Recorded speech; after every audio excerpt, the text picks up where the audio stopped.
This kind woman is named Seonju. Every time before a business trip, she would carefully tie her husband's tie. The two seem to have a good relationship. In fact, her husband Jae-hyuk is a playboy. The simple Seonju has never known. Jae-hyuk just walked into the airport. A beautiful woman followed him. The two soon met in the airplane toilet. Metro is an excellent fashion designer. In private, she is a one-year contract partner with Jae-hyuk. Now the contract is about to expire. Metro is clearly infatuated with Jae-hyuk, but can only pretend to be carefree. The next day at the fashion show, the models on the runway are stunning the audience, but the two of them are sending secret glances at each other. As the camera pans, Seonju suddenly drops in on the show, staring at Jae-hyuk, while Jae-hyuk, unaware of this, is focusing all his attention on Metro, until a pair of high heels inlaid with countless diamonds appears. The three of them were captivated by it. Metro was full of pride and emotion. She was the designer of the original high heels, but what Metro didn't know was that Jae-hyuk was able to establish a high-end brand called Queen with these high heels. Behind this, there was actually Seonju's contribution. Seonju happened to see the design sketch of the high heels on Jae-hyuk's desk. The idea of establishing the Queen brand with these shoes came to her, seeing the fashion brand her husband had established for her.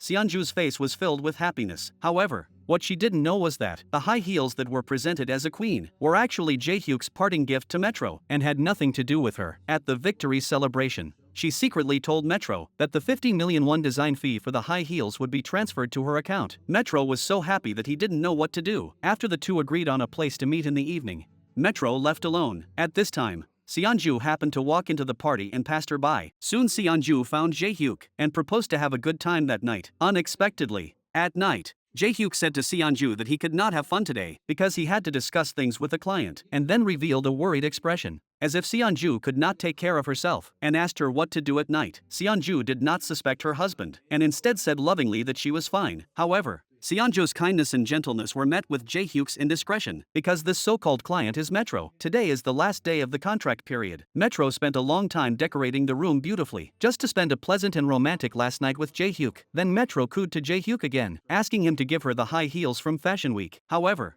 Jae-hyuk refused mercilessly. The next plot is not good, so just skip it. And on the other side, Seonju can only stand alone on the balcony, blowing in the cool sea breeze. The next morning, Jae-hyuk turned into a time management master. One moment, he had just finished breakfast with Seonju and lied that he had to attend an urgent meeting. The next moment, he appeared at Metro's table and had a meal with her. I was really worried that Jae-hyuk would get full. When their feelings ran deep, Metro suddenly put down his fork and told Jae-hyuk with a face full of grievances that she didn't want to hide from dinner and wanted to go out with him and eat openly. Before Jae-hyuk could reply, his wife called. Jae-hyuk reluctantly parted ways with Metro. Seonju asked Jae-hyuk with anticipation where he wanted to go for the day. However, Jae-hyuk began to make various excuses, seeing that her husband was so busy. Seonju blamed herself for coming here and affecting his work. She told her husband to go to work without worry and that she could have fun on her own. Seonju appeared to be understanding on the surface, but after seeing her husband's departing back, she felt very lost inside. Although life was carefree, she also needed her husband's company. When she arrived at the underground parking lot and was preparing to go out for a solo outing, Seonju suddenly froze. She remembered what her mother had told her before, and also some unusual actions of her husband in the past 2 days. Seonju decided to pay her husband's workplace a surprise visit. Fortunately, it was just a false alarm. Although she was not accompanied by her husband, Seonju still went to the place where the two had their first date. On the ship, she let her mind wander as she looked out at the endless coastline. Suddenly, a gust of wind blew, and a straw hat fell at her feet. The owner was a young and beautiful woman. This woman was Seonju's husband's contract partner, Metro. After expressing his gratitude, Metro turned and left. Unexpectedly, the two met again at a drawbridge somewhere else. Since they were both traveling alone, they helped each other take photos. The same background, the same angle. However, the next third encounter made the two of them marvel at the wonder of fate. What puzzled Seonju was that even though they had only met that day, Metro was already talking to her about his views on love. Before Seonju could react, her husband suddenly called and asked where she was and when she would be back. Determined that Seonju would not interfere with his date with Metro, he immediately texted Metro to meet at 10 p.m. Even a time management guru like Jae-hyuk, Seonju returned to the hotel only to find a bottle of wine and a note from her husband, which read, "I'm sorry, my dear wife, I can't be with you, but I've prepared your favorite champagne for you." Meanwhile, Jae-hyuk and Metro were enjoying a candlelit dinner on a yacht. Jae-hyuk had even picked out a pair of sexy red high heels for her. Jae-hyuk, the gentleman, helped Metro put them on. This was actually his final parting gift to Metro. The next day, Jae-hyuk took out another pair of high heels inlaid with countless diamonds and gave them to his wife. claiming that these one-of-a-kind crystal shoes were only worthy of her. The silly Seonju was overjoyed to hear this. Then Jae-hyuk got down on one knee and helped her put on the shoes. In the underground garage, on their way home, Jae-hyuk once again sweet-talked Seonju to cheer her up. It had to be said, the playboy really knew how to make a woman happy. Jae-hyuk would never have guessed that his loving scene with his wife was being watched by Metro in its entirety. At this point, a crazy plan was brewing in Metro's mind. Seonju is the only daughter of a top chaebol, so she lives in a spacious and bright villa. After seeing the crystal high heels her husband gave her, a happy Seonju once again went to the dressing table to apply some makeup and sprayed on the extremely luxurious custom-made perfume. Then, with the transfer of a dedicated driver, she went to a high-end health club to start her day's health package. However, while two noble women next to her were praising her, Seonju's attention was attracted by a somewhat familiar face outside. It turned out that she was Metro, whom she had met abroad a few days ago. Metro had also driven her to the city that day when her car broke down. Seonju wanted to express her gratitude by giving Metro a cash gift, but was resolutely refused. She asked Seonju to treat her to a meal instead. The calculating Metro got what he wanted and was able to blend in with the other noble women. However, Metro's deliberate integration became the talk of the noble women. It turned out that Metro and this noblewoman were neighbors. The noblewoman often saw a man going in and out of Metro's house. Seonju, who was standing nearby, really couldn't stand listening to it anymore, and accused the noblewoman of not speaking behind her back. Facing Seonju's accusations, the noblewoman dared not show her anger, but the gossip quickly spread among the noble women. As soon as Metro walked to the door, she noticed the noble women's strange stares. She had to turn around and go next door to ask for a glass of water. Unexpectedly, the mean noblewoman took a sip first and said that the water was really bad. Then she began lecturing the manager, telling him to control the quality of the members and not let just anyone in just for the sake of the business. It was obvious that the mean lady was scolding Metro. Metro was instantly enraged and glared at her fiercely, but the mean lady still seized the opportunity to attack Metro. Just as the words became more and more insulting, Seonju, who had just left, immediately stood up and scolded the mean lady. Then she told Metro that there was no reason to stand here and let others scold, because the other party was not worthy. However, just as Seonju was about to drag Metro away, another noblewoman deliberately spilled hot coffee on Metro. Seonju saw this and quickly took out a silk scarf to help her wipe it off. At this moment she was really angry and questioned why the noble women were doing this. It has to be said that Seonju is really nice to Metro, whom she has just met. However, she still doesn't know how good she is to Metro now, and how much damage she will suffer in the future. The scene changes. The mean noblewoman is talking about Metro's bad things in the garage. Seeing that Metro is walking straight towards her, and hangs up the phone, she is about to continue humiliating him, but she didn't expect Metro to take off his high heels and reveal an expression that wants to eat people. The noblewoman is so scared that she almost pees her pants. Metro just smashed her luxury car, and then warned the noblewoman that the consequences will be more serious if she bothers him again next time. Then Metro came to Seonju's house on the pretext of returning the silk scarf. I don't know if Jae-hyuk knew she was coming. A few minutes ago, he looked panicked and took his children out for camping, without his wife. Everyone knows why. Seonju's original plan for the day was to take her children out to volunteer. Now she had to invite Metro to go to an art exhibition with her, and have afternoon tea together. After being humiliated by the noble women at the health club yesterday,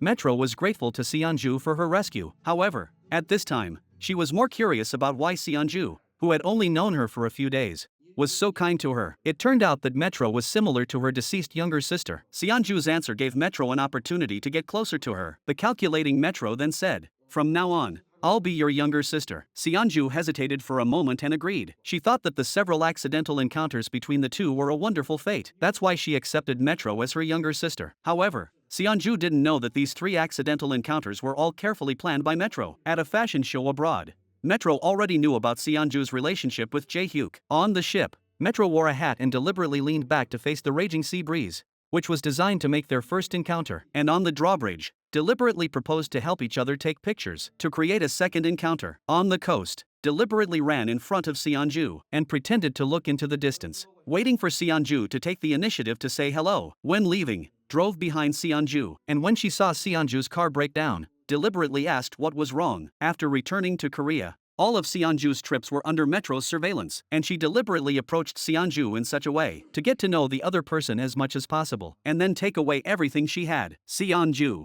who is kind-hearted, never imagined that she would encounter such a scheming woman. Before getting off the bus, Metro pulled another big move, claiming that what the noblewomen said was true, that she had loved someone she shouldn't have. Faced with Metro's confession, Seonju was shocked. At the moment, she didn't know how to respond. She told Metro to contact her later and drove off. After arriving home, Seonju had just parked the car when suddenly there was a scream from behind her. She saw the girl next door running out of the room in a panic. Seonju, who didn't know why, hurriedly ran in to check on the situation, but didn't expect to be shocked by the scene in front of her either, as she saw the girl's mother lying quietly in a pool of blood, while Seonju was in a panic, urgently calling an ambulance. Jae-hyuk, at Metro's request, volunteered to cook. He had never cooked at home before, but now he made a meal that Metro praised highly. However, Metro's ambitions did not stop there. She tentatively asked Jae-hyuk, what if Seonju found out about their relationship? Jae-hyuk, however, replied that as long as they were discreet, they would never be found out. Metro deliberately said,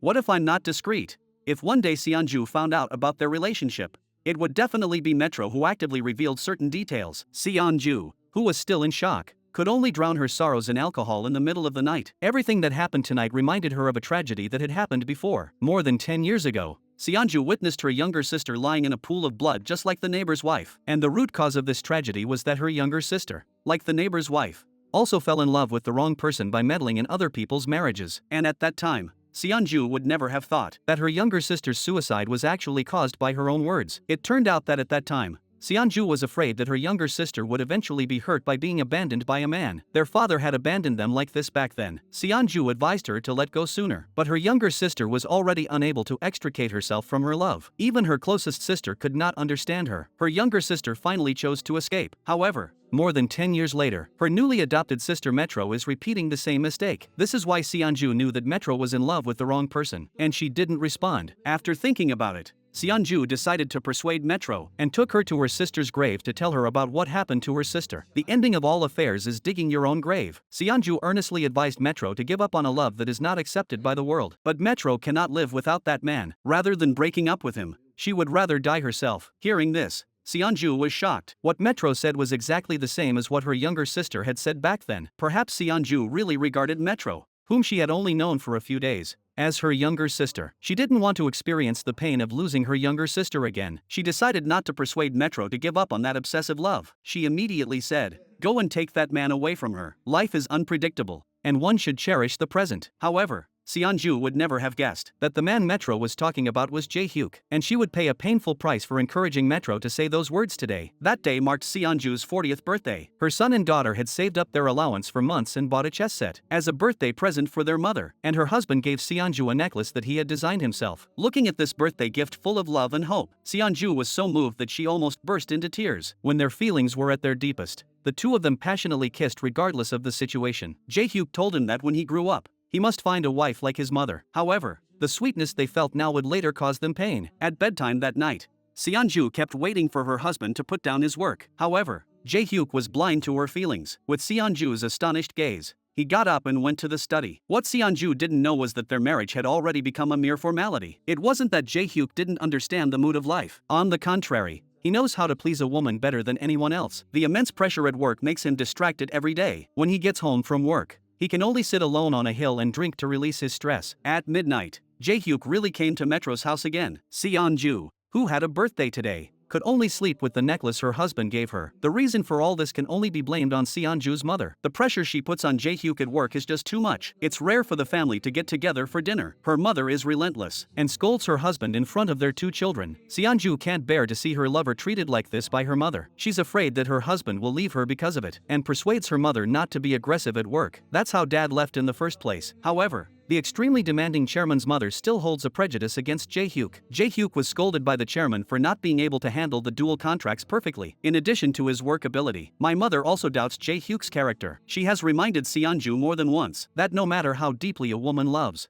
she cannot just give, because this will gradually cultivate their desires. So my mother decisively asked the female employees of the group to test Jae-hyuk at a dinner gathering. But even though the female employees got drunk, Jae-hyuk did not show the slightest sign of weakness. It's not that he has a strong mind, but that he had already seen through the chairman's plot beforehand. However, there was no need to wait for mom's test. Seonju was slowly and unconsciously discovering Jae-hyuk's ugly face. That day, Metro deliberately asked Jae-hyuk if this was his resting service area. Jae-hyuk told her not to question her love and devotion. Everything she wants to achieve is in the family now. I will be with you when I achieve my goal. I have to say that the playboy really knows how to coax a woman. Metro temporarily dispelled Jae-hyuk's concerns about abandoning her. However, her pursuit is not just to hear sweet words. At the noble women's sunbathing party, Metro arrived late. However, When Seonju served Metro tea, the top-notch bracelet on her wrist attracted everyone's attention. One of the noblewomen said that it seemed to be from the same series as Seonju's sister's necklace. Seonju's expression was unusually solemn after seeing it, because this product has not yet been released by the group, and it is a set with her necklace. Seonju worried that the group's design drawings had been leaked, and carefully asked Metro about the origin of the bracelet. Unexpectedly, the astute Metro replied that he had bought it in the second-hand market, and then took the initiative to take off the bracelet and hand it to Seonju to verify. This move made Seonju trust her even more. However, the real situation was not like this. This bracelet was actually given to Metro by Jaehyuk on the night of Seonju's birthday. Metro, knowing that the bracelet and Seonju's necklace were a set,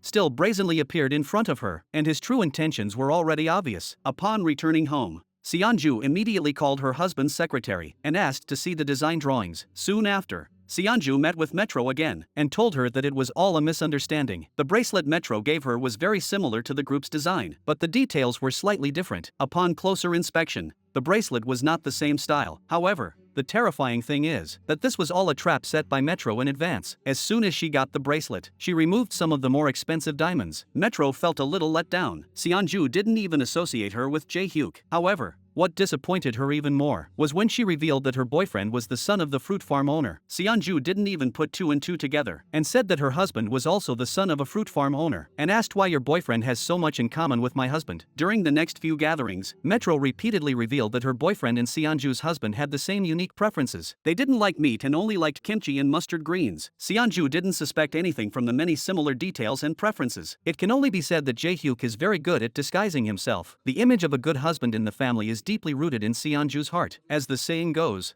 if you want to capture a man's heart, you must first capture his stomach. In order to help Metro trap the man she shouldn't love, Seonju, who had just returned home, delivered the freshly pickled kimchi to Metro's home. However, Metro's expression suddenly froze. Jaehyuk was already on his way to her house. Metro quickly found an excuse to send Seonju away. However, as Seonju drove to the exit of the underground garage, the taillight of a car that looked incredibly familiar just passed her by. Seonju's mind went blank after seeing it. She couldn't believe that the man she had cared for and loved so much would lie to her without reason. Once the seed of doubt is planted in a woman's heart, it will surely take root and grow. However, no matter how hard she looked in the entire parking lot, she could not find Jaehyuk's car, because when Seonju had just left after delivering the kimchi, Metro had called Jaehyuk to park further away. The two cars had thus passed each other. After calming down, Seonju recalled what Metro had told her. Fall in love with the wrong person. The son of the fruit garden owner doesn't like meat much either. Then she thought about the several encounters and reunions between herself and Metro. Is there really such a thing as coincidence in the world? Thinking of this, Seonju finally came to her senses and summoned up the courage to call Metro, but the other party tried to hang up the phone with various excuses. When Seonju asked if someone was here, Metro replied without hesitation, yes. A sixth sense told Seonju that this matter could not be settled easily. She suppressed her anger and returned to Metro's home. The noise from the room made Seonju almost unable to breathe. Angrily, she grabbed the fruit knife on the table and walked straight to the bathroom and the bedroom. But as soon as she pulled back the shower curtain, the camera rotated. Seonju was once again standing in front of Metro's house. It turned out that it was all her imagination. She still didn't have the courage to face this unbearable scene. Seonju's temperament had changed dramatically after returning home. Her son and daughter couldn't believe it. How could their usually kind and gentle mother become so grumpy and restless? Jaehyuk, who doesn't know that Seonju already suspects him, tries to sweet-talk his way out of it again, without realizing how disgusting he looks in Seonju's eyes. Seonju takes out her bracelet and interrogates him, asking why a product that hasn't even been released yet is in the hands of another woman. Jaehyuk brushes her off with a simple "I don't know," because the product does indeed differ slightly from the design drawings. Seonju doesn't want to pursue the matter any further, and has to continue asking who he had dinner with that night. Seeing his wife's unreasonable expression, Jaehyuk was suddenly at a loss for words, and then innocently took out his phone and called his secretary. Seeing Jaehyuk's serious and innocent expression, Seonju had to let go of what happened tonight. Maybe Jaehyuk was really in a company meeting at the time. Maybe the taillight she saw was just her imagination. When going to bed at night, Seonju still couldn't sleep. She got up and looked at the man lying next to her thoughtfully. But she should trust her woman's intuition. If it feels wrong, then it really is wrong. The next day, Seonju questioned Jaehyuk if he was hiding anything from her. Jaehyuk pretended to be deep in thought and then quickly rolled his eyes. A flirtatious line to please Seonju immediately came out of his mouth. If it were in the past, Seonju might have been happy all day. But after learning that her husband had been scheming to weave lies to deceive her, his words seemed so hypocritical to Seonju. And after he finished his sweet talk, He immediately made an excuse to leave for an urgent meeting. Seonju secretly made up her mind that she must personally find evidence of the two betraying her. The scene changes as Seonju takes the initiative to come to Metro's house. She ignores Metro's surprised gaze as she scans the entire house with a calm appearance. Seeing the familiar bottle of custom perfume on the dresser, her heart suddenly tightened. It seems that the man Metro said she shouldn't love is really Jae-hyuk, and realized that things were not going well. Metro, on the other hand, quietly picked up his phone. Just as Seonju was about to expose Metro's hypocritical mask, an unexpected guest arrived at the door. It turned out that this person was a double for Metro. She felt that it was a bit early to reveal her relationship with Jae-hyuk, so she had custom made a plan in advance just to deal with the situation at hand. Seeing that the person who came was not the one she expected, Seonju was both embarrassed and ashamed, and then a little bit happy. She then fled in a panic. Seonju, having resolved her problems, felt that the world was full of hope again, and asked her son and daughter about their well-being for the first time in a long time. Jae-hyuk, who had escaped unscathed, was also on the verge of reaching the peak of his career. His mother-in-law made a promise that if he could get the group's top jewelry to move into the mall, he would be promoted to executive director of the group. Jae-hyuk was secretly delighted after hearing this, while shamelessly having an affair with Metro. Isn't that what he's been working for? To get everything he wants, he asks the old chairman, who is highly respected in the jewelry industry, for a favor. To gain his support, Jae-hyuk even goes as far as to kneel and trample on his dignity. After a few glasses of soju, the old chairman readily agrees to his request. What Jae-hyuk doesn't know is that the old chairman's willingness to lend a hand is actually Seonju pushing him from behind. A drunken Jae-hyuk was carried home by his driver, but he heard Seonju thank the chairman for his help, and his heart felt nothing. Soon after, Jae-hyuk got the promotion he wanted, and his mother-in-law, who had always been against him, finally said she would promote him. She just wanted to see what kind of ambition a man with morality above ambition would show. After getting a little sweetness, however, at this time, Seonju had no intention of arguing with her mother. She unexpectedly spotted the disguised Metro sneaking around in the crowd. At the same time, Jae-hyuk also noticed Metro's presence and his expression was unusually solemn. Metro only gave Jae-hyuk a look and he obediently went to the stairwell to ask what was going on. It turned out that Metro's uncle had been blackmailing her for money based on his relationship with Jae-hyuk. He had often asked her for money. This time, he was going to cause a scene at the press conference. Just as the two were about to do something again, Seonju had already quietly arrived at the previous stairwell and happened to catch the two in the middle of their scandalous scene. Seonju couldn't believe her eyes. It turned out that Metro really was a scheming woman, and Jae-hyuk was even more of a wolf in sheep's clothing. The once beautiful marriage instantly fell apart. She was in such pain that she could only bear it all alone. Hiding in the bathroom, she vomited and wept, but in the end, she forced herself to hold back her inner grief and returned to her husband's inauguration ceremony to cut the cake with her hypocritical husband. Once upon a time, Seonju would be happy all day when her husband kissed her, but now, she felt nothing inside. She even wanted to slap her. The banquet had just begun when Seonju drove alone to the river. At this time, Jae-hyuk called. Seonju lied that she wasn't feeling well and left early. At this time, her husband even spoke sweet nothings, thanking her for everything she had done for him. Then he said that he had to talk to his friends after the banquet and asked her to get some rest early. Seonju, who had learned the truth, knew what Jae-hyuk was going to do next, but she didn't say anything. Sitting in the car, she recalled the sweet words Jae-hyuk had once said, and now Seonju realized how wrong she had been. Her self-proclaimed perfect marriage had shattered in an instant. Jae-hyuk, who had finished playing games with Metro in the middle of the night, returned home content. Unbeknownst to Jae-hyuk, Seonju had been waiting outside her house for a long time. Jae-hyuk sensed something was wrong and wanted to ask what was going on, but when he saw Seonju's unusual expression, he had no choice but to obediently get into the car. On the road, Seonju began to drive like a maniac. Jae-hyuk sensed the fear and didn't know why Seonju had lost her mind. He hurriedly reminded Seonju to calm down, but what he didn't know was, at this moment, Seonju was more sober than ever. In the midst of Jae-hyuk's cries for help, Seonju finally pulled over to the side of the road and then said the name Metro. Jae-hyuk was suddenly frozen in the car, unable to move. He didn't know how Seonju knew. Jae-hyuk, who was extremely panicked inside, was still putting on an act of calmness and anger. He lied and said that he had not done anything to hurt her. Seonju sneered when she told him what she had seen in the escape stairs. Jae-hyuk finally stopped hiding. He even argued that it was just a meaningless mistake. At this time, Jae-hyuk was still emphasizing how much he loved Seonju, but no matter what sweet words he said, Seonju no longer wanted to believe this liar. His love was worthless to Seonju. When Seonju returned home, She locked herself in her room and thought about what her decade-long marriage had brought her, perhaps only endless remorse. After calming down for a night, she finally went to her husband's office to propose a divorce to him. But ambitious Jae-hyuk was not willing to give up just yet before becoming the chairman of the group. He was still justifying his lapse of consciousness, but he didn't think about it. On Seonju's birthday, when he took office as the chairman of the group, where was he when he lied about having an urgent meeting? If it hadn't been for Seonju discovering it, Seonju didn't know how long he would have continued to deceive her. The current Seonju was no longer the innocent Seonju from before. Seonju said she would mail the divorce papers to him and prepare to leave, but the shameless Jae-hyuk threatened to take the children. Seonju couldn't believe that her bedmate of more than 10 years had hidden this so deeply. Jae-hyuk really brought his shamelessness to the extreme. Seonju,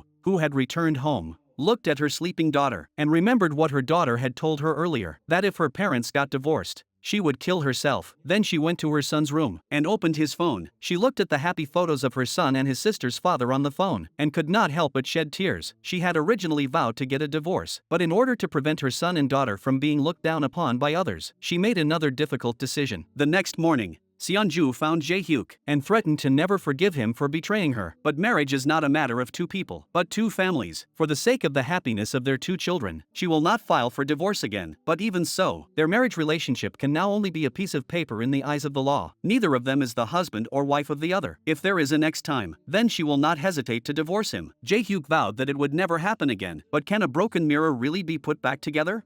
In the evening, the family gathered for dinner. Jae-hyuk, who was usually a man of few words, became chatty in order to feel more present in Seonju's presence. Seonju also had to smile and pretend to be happy, in order to prevent her family from noticing their relationship was falling apart. After dinner, Seonju, who was walking with her mother, couldn't help but ask about her mother and father. It turned out that her mother had had the same experience as her. Back then, her mother had also chosen to continue tolerating it for the sake of her and her younger sister. But after tolerating it for a while, she realized that Seonju's father had not changed. Seonju's face grew heavier as she received the answer. She didn't know if her current choice was right or wrong. Not long ago, her mother also advised her not to trust Jae-hyuk too much. The ridiculous thing was that Seonju had yelled at her mother at the time and vowed that she would not live like her mother. It can only be said that in terms of investigating her son-in-law's character, her mother's eyes were still quite sharp. In the morning, she saw Jae-hyuk, who had never cooked in the past 10 years of marriage, make breakfast, and seeing how her son and daughter were full of praise,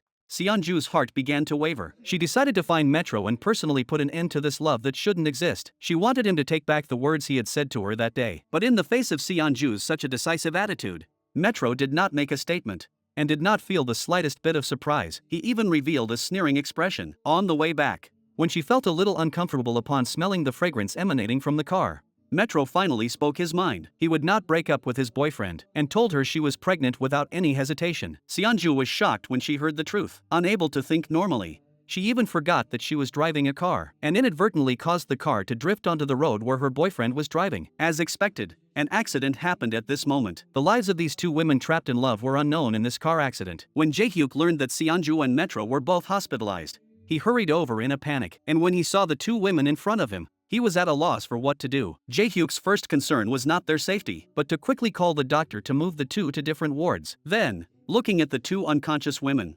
Jae-hyuk made a difficult decision with tears in his eyes. He chose to be by Seonju's side as her top chaebol husband. The kind Seonju asked about Metro's injuries as soon as she woke up. When she learned that it was only a minor injury, she revealed a relieved expression. Seeing the hypocritical husband in front of her who cared about her, Seonju turned her head angrily with great pain. Back at home, she couldn't help but interrogate Jae-hyuk's soul. You already know that Metro is pregnant. Turning her head, she looked at the silent Jae-hyuk. Seonju already knew the answer. Jae-hyuk couldn't help but take out his phone and open a phone note called Yoon Mingkuk. This person is his lover Metro. Seeing Seonju, who had just walked into the room, and remembering the promise he made to her at that time, Jae-hyuk still chose to hide his restless heart. On the other side, Metro woke up and also asked about Seonju's safety, but the caregiver said her husband had already picked her up from the hospital. Although there is something to be pitted about a person, her subconscious behavior is many times better than Jae-hyuk's. However, God will not favor a person with low morals. Suddenly, Metro felt a sudden abdominal pain covering his stomach. He kept moaning, for the three people caught in the love-hate tangle was destined to be a sleepless night. At that moment, Jae-hyuk and Seonju were both wondering if the baby in Metro's stomach could be saved. On the other side, Metro completely lost his mind after the operation. No one can understand the pain of losing a baby. Metro, with a pale face and red eyes, kept calling Jae-hyuk. However, Jae-hyuk was always reluctant to answer. This cycle repeated many times. Just when Seonju thought Jae-hyuk would choose to answer, he mercilessly turned off his phone. At this time, Seonju was also unable to sleep. Jae-hyuk's attitude reflected his commitment to her. Although this is the result she is happy to see, it also made Seonju realize that this playboy is really a scum. Jae-hyuk is ruthless, but she cannot help it. Not to mention that this is the result of her actions. The kind-hearted Seonju drove to the hospital to visit Metro, but when she arrived at the hospital's entrance, she could not help but cry. Once upon a time, she regarded Metro as her own, but her appearance was to take away her happiness. No one can accept such a position. On the other side, Metro, who has been unable to get through to Jae-hyuk. Her eyes are so cold and frightening. At this time, a crazy idea quietly came to her mind. The next day, Metro appeared in front of Seonju's house wearing all red. Seonju froze on the spot. From the pure and innocent style to the fashionable and capable style, she didn't know what had happened to Metro overnight. Metro knew that he was not welcome, so he said insincerely, "It's really good that my sister is safe and sound. I and the baby in my belly are also fine." However, just as Seonju was about to turn around and go back inside, her son and daughter happened to come home from school. Not wanting to make a scene in front of her children, Seonju was forced to let Metro follow her into the house. Before she could even sit down, Seonju forced a smile and, citing the late hour, asked him to leave. But Metro was really too high-ranking and knows that Seonju won't embarrass her in front of the children, so she even has the nerve to ask Seonju to make her some noodles. I've never seen such a brazen person. And Jae-hyuk, who happened to be coming home from work, couldn't help but stare when he saw the visitors. The three, wrapped in hatred, gathered together for the first time. The tension seemed to freeze the air, but Metro took the initiative to greet Jae-hyuk. The daughter said to her father inopportunely that this was her mother's good friend. Seonju died on the spot out of anger at her daughter's sudden divine assistance. The daughter, who did not know the truth, mistakenly thought it was a traffic accident. She asked her mother to go to the hospital for a checkup. Unexpectedly, her mother was now under tremendous psychological pressure. Jae-hyuk persuaded Metro to go home first. His wife was not feeling well. Metro reluctantly turned around and left, but before she was about to leave, she found an excuse to ask Jae-hyuk to drive her home. In the car outside, Metro laughed heartily at Jae-hyuk's cowardice. "Luckily, I didn't take my phone to film it." This is a blatant mockery of Jae-hyuk. Jae-hyuk suddenly realized that he was getting to know Metro less and less. Back to Seonju. She was restless,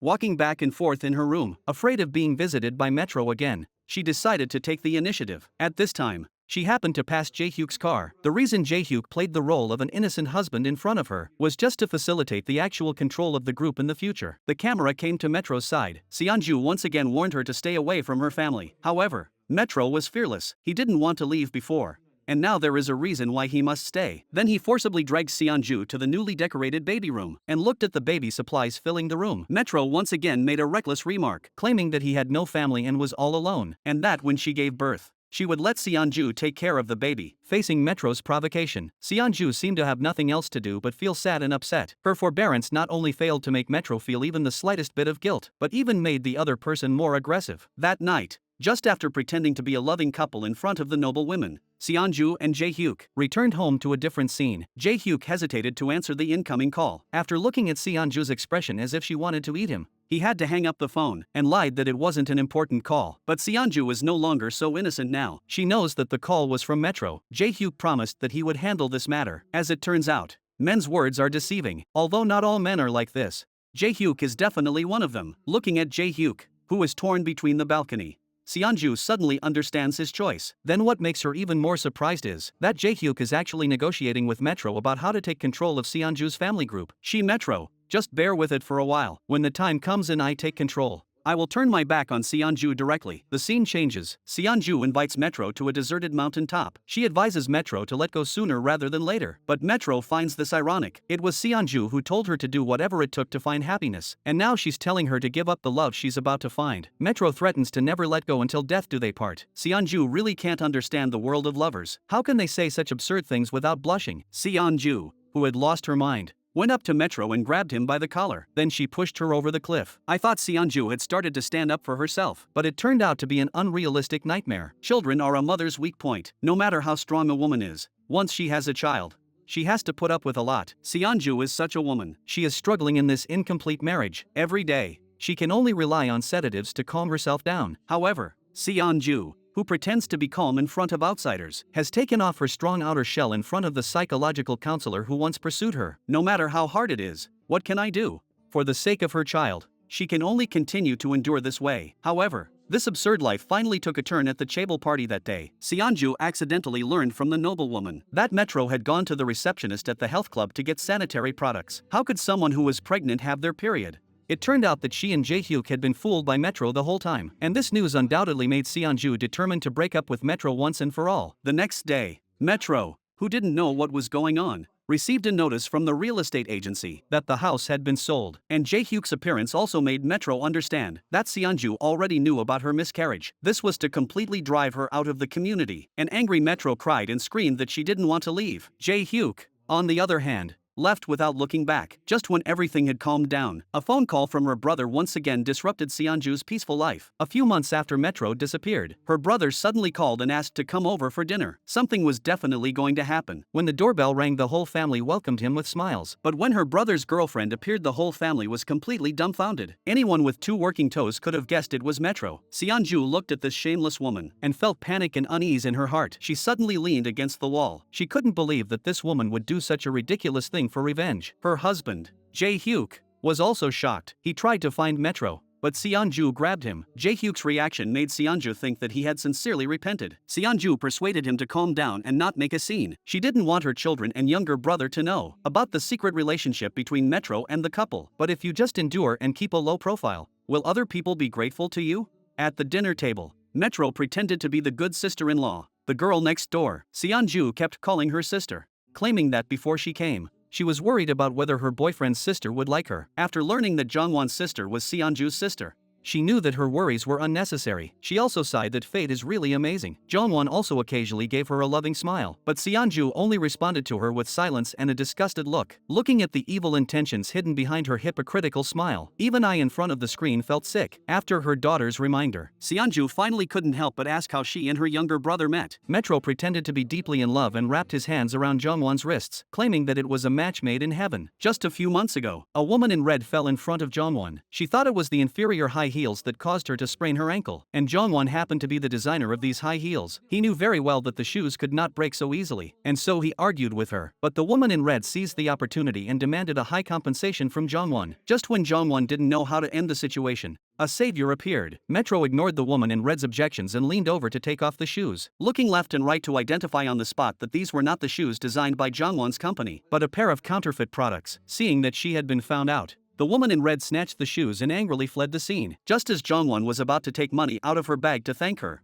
Metro had already walked up the escalator and left. Jongwon couldn't help but laugh at herself for being so sentimental. Little did she know that it was all a setup by Metro. When they reached the corner, Metro paid the woman in red. In order to set up a second coincidence, Metro observed Jongwon's travel time every day. After learning Jongwon's address, he deliberately rented an apartment below his. That day, Jongwon had just entered the elevator when Metro, holding a pair of high heels, also walked in. Jongwon glanced at the corner of his eye and recognized her. "Isn't this the woman who helped me out last time?"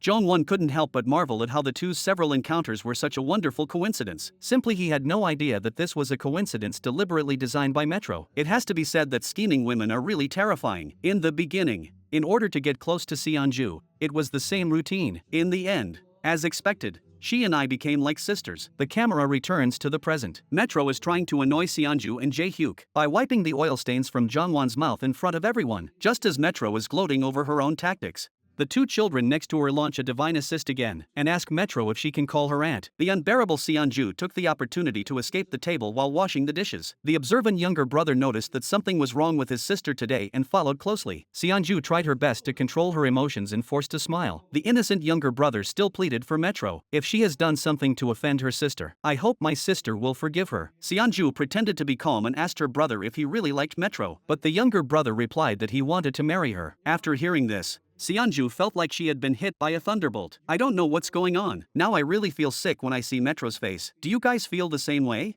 In order to protect her younger brother, Seonju barged into the bathroom and held Metro down on the sink with a fierce expression, threatening her to leave her brother. But Seonju's threat was so weak and feeble that Metro was not only not scared, but instead shook off her hands and thanked her with a smug expression for her previous guidance, which allowed her to quickly start a family with her brother. Seonju couldn't believe how shameless a woman could be. Furious, she grabbed Metro by the collar and said again to leave her brother. To Metro, The threat that did not have any deterrent effect was like a child playing a game. Then she made a magnificent turn and threatened Seonju about what happened earlier. Metro turned around and was about to tell Jongwon the secret, and Seonju really had her in a stranglehold and begged her not to hurt her brother Jongwon's feelings. This made Metro even more pleased. She just wanted to slowly torture Seonju to vent her inner resentment. Sure enough, if you don't have any real skills, don't easily offend your lover, or you won't know how you got killed. And over here, Jae-hyuk, after his brother-in-law and Metro left, picked up the wine and gulped it down. Thinking about his beloved woman becoming his brother-in-law's girlfriend, he just couldn't swallow it. So he sought Seonju's advice on ways to break up Jongwon and Metro. Seonju didn't want to give him a good face, because he was the culprit who caused all this. Facing Seonju's lack of understanding, Jae-hyuk also began to complain. Learning that his brother-in-law was going to marry Metro, Jae-hyuk then realized the seriousness of the situation. So the next day he asked his brother-in-law for Metro's address. In an attempt to muddle through and reassure his brother-in-law, Jae-hyuk told him that Metro had been an external designer for the company, and that the previous conflict had led to last night's awkward situation. The simple brother-in-law believed him. Soon Seonju brought Jongwon to his sister's grave. Seonju told Jongwon that his girlfriend had once had a love that was not accepted by the world, and that she even had a child. Jongwon felt dizzy when he heard this, but then he began to laugh at himself. His illegitimate status and Metro's previous identity were a perfect match. No matter how his sister tried to dissuade him, Jongwon still saw Metro as the goddess he could not live without. He even threatened that as long as her former partner was not Jae-hyuk,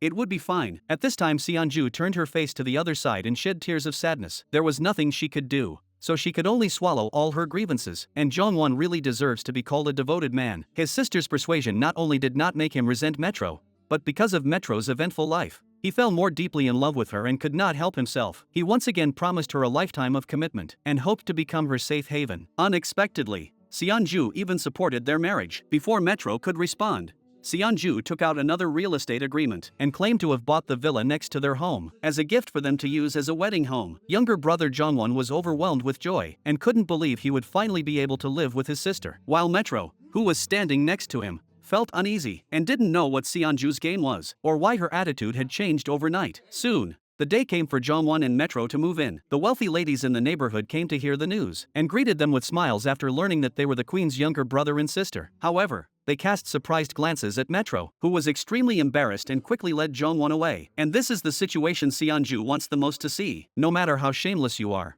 afraid of other people's gossip. Seonju's operation is really a bit of a cow. And Jae-hyuk, who saw everything upstairs, rebuked Seonju. He knows that Metro is not a good person, and it puts the couple in a difficult position. Why did he deliberately place her nearby, looking at her husband Jae-hyuk, who is exasperated, who doesn't know the little thoughts in his heart? Seonju revealed for the first time the confidence that everything is under control, and made it clear that the purpose of all this is to drive Metro away from her brother, because she knows very well that Metro's ultimate goal is Jae-hyuk. Jae-hyuk watched Seonju's mysterious operation and gritted his teeth, and then stormed out of the room. Seonju couldn't understand why her husband dared to yell at her so blatantly. It turned out that just a few minutes ago, Jae-hyuk had secretly met with the husbands of the two noble women, and the few were preparing to secretly advance the conspiracy to annex Seonju's family group. This is the foundation of Jae-hyuk's confidence in front of Seonju. On this day, the family came to the large villa that had been put on hold for a long time to celebrate Chairman Mom's birthday, because today is a very important day. Jae-hyuk proposed a temporary truce to Seonju and then complained about why his brother-in-law had to come to the suburbs to celebrate his mother's birthday. Does he have an ulterior motive? Seonju was furious when she heard this and said that no one lives with an ulterior motive like you. However, what Seonju didn't know was that the person who made the comment did have an ulterior motive. This person was not Jongwon, but Metro. As expected, late at night, Seonju, who was taking a walk, suddenly noticed a strange figure flickering in the storage room not far away. Scared, she slowly walked towards the storage room. The moment Seonju opened the door, the unsightly scene once again came into view. When she returned home, Jae-hyuk hurriedly knelt down and confessed his mistake, claiming that he was just temporarily possessed by the devil, and begged his wife to give him another chance to start over. However, not all harm can be forgiven. Seonju didn't want to hear any more excuses from this hypocritical man, and told him to stay away from her and their child. Seeing that Seonju's mind was made up, Jae-hyuk shamelessly said, "I'll give you whatever you want." Seonju wants him to do whatever she wants, but you, Jae-hyuk, don't know who gave you your money and status. Before, Seonju wanted you to do what you were told, but now, Seonju just wants you to go to hell. The homeless Jae-hyuk can only stay in a hotel. Recalling the promise he made to Seonju a few months ago, he knows there is no turning back. Jae-hyuk decides to take control of the group as soon as possible. At this point,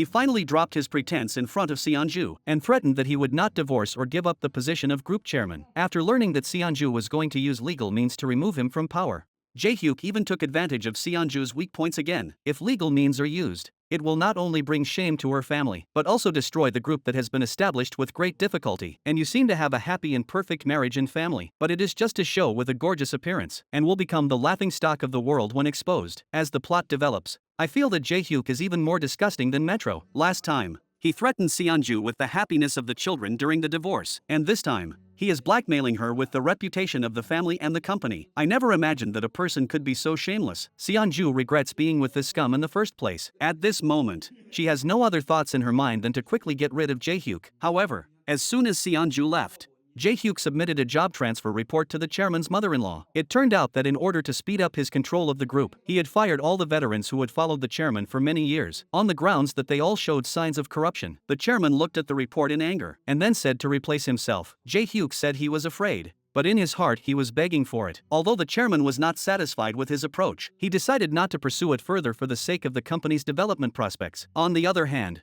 Jong-won, who was overwhelmed by love, took out the ring he had prepared for a long time and formally proposed to Metro. Facing this sudden confession of true feelings, Metro felt extremely uncomfortable because his goal in dating Jong-won was not to get married. Thinking that the proposal had succeeded, Jong-won looked at the ring and once again made a vow of never leaving each other. Unexpectedly, the next second, Metro took off the ring and said that he didn't love him at all and that he was dating him to win the love of the one he loved. At first, Jong-won thought that his girlfriend was joking, but looking at her fierce and determined expression, and recalling all the abnormalities of his sister after dating Metro, Jong-won suddenly understood everything. He didn't want to believe the truth, but he still held on to a glimmer of hope. He grabbed Metro and questioned her. "Are you the one?" Obviously, the other person's silence had already given the answer. Jong-won couldn't believe that there was such a trashy woman in the world. Metro, whose ugly face had been revealed, turned and left, but Jong-won, who was overwhelmed by anger, would not let her off easily. He pushed Metro to the ground with one hand and said harshly, "I will definitely make you and Jae-hyuk pay." Jong-won regretted not listening to his sister's advice. However, when he returned home,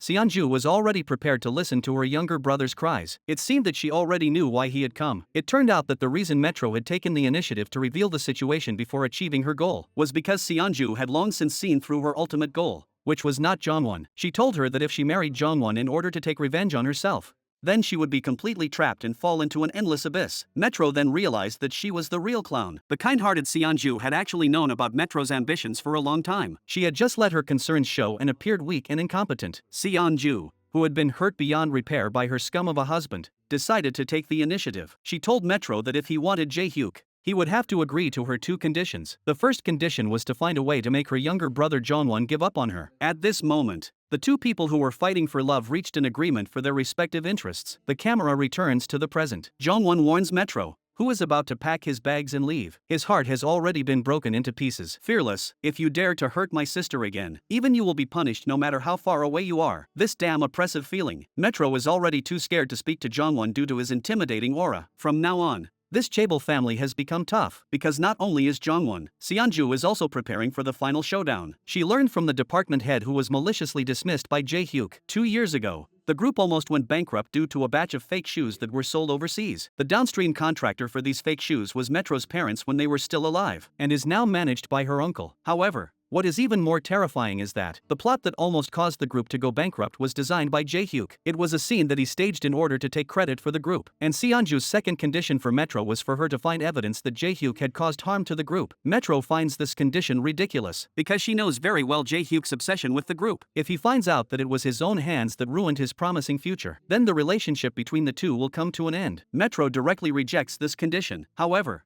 Metro still does not fully understand Jae-hyuk's nature. As long as he still holds an important position in the group, Metro will never be able to be with him openly, because now the one who doesn't want a divorce is not Seonju but Jae-hyuk. Seeing that Metro was beginning to waver, Seonju took advantage of the situation and claimed that if she could get evidence, she would give her a substantial amount of compensation and turn her family's leather factory into a trading company so that she could run away with Jae-hyuk. It had to be said that Seonju was worthy of being the head of a top chaebol, and her ability to make people dream was second to none. Metro was completely won over by her conditions and decided to take a risk in order to be with the one he loved. However, just 2 years after Seonju obtained the transaction details of the leather factory, Jae-hyuk unexpectedly called an early board meeting without waiting for the chairman to arrive. He couldn't wait any longer to make the group his own. On the other side, Seonju and Jongwon were planning to tell their mother about Jae-hyuk's scandal, but suddenly received a phone call about their father's death. The scene rewinds a few days. Jae-hyuk claimed that he was going to use his trump card. It turned out that the trump card he was talking about was Seonju's father's death. He was going to use the chairman's pain of losing his love, and successfully held the board meeting without paying attention to the fact that the chairman was grieving the loss of his love. The resolution was to divest and sell the group's potential apparel brand. It turned out that Jae-hyuk had already made plans in private. He already owned 70% of the apparel brand. As long as he sold the remaining 30% of the shares, and then repurchased them in his own name.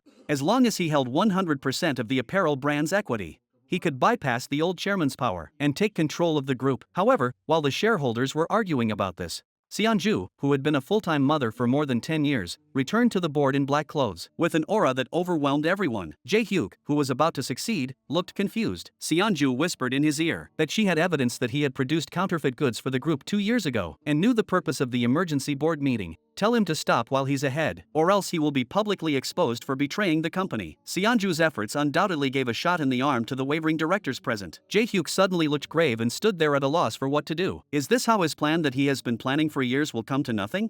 The ambitious Jae-hyuk obviously refused to give up. He deliberately asked where the chairman had gone. When he learned that the chairman had gone abroad to receive his father-in-law's remains, he became arrogant again. He told Seonju to let him reveal the evidence of poisoning the group in front of the board of directors. There is no need for fake compassion. Seonju said that it is not the time to punish him yet. After my mother brings back father's body and handles the funeral affairs, it will be the end of your good days. Jae-hyuk, however, Seonju was actually pretending to be calm and bullying others. Because the transaction details of the leather factory that Metro gave her only had Jae-hyuk's signature, it is impossible to prove that he is the one who led the counterfeit goods incident of the group. But to Seonju's threats and intimidation, Jae-hyuk is fearless, claiming that you will regret trying to frame me and get me kicked out. It turns out that a few days ago, before Metro handed over the evidence to Seonju, he had approached Jae-hyuk and told him about the deal she had made with Seonju. It was clear that Seonju's evidence had been tampered with by him. That was why Jae-hyuk dared to be so arrogant in Seonju's presence. However, despite Jae-hyuk's bravado and fearless attitude,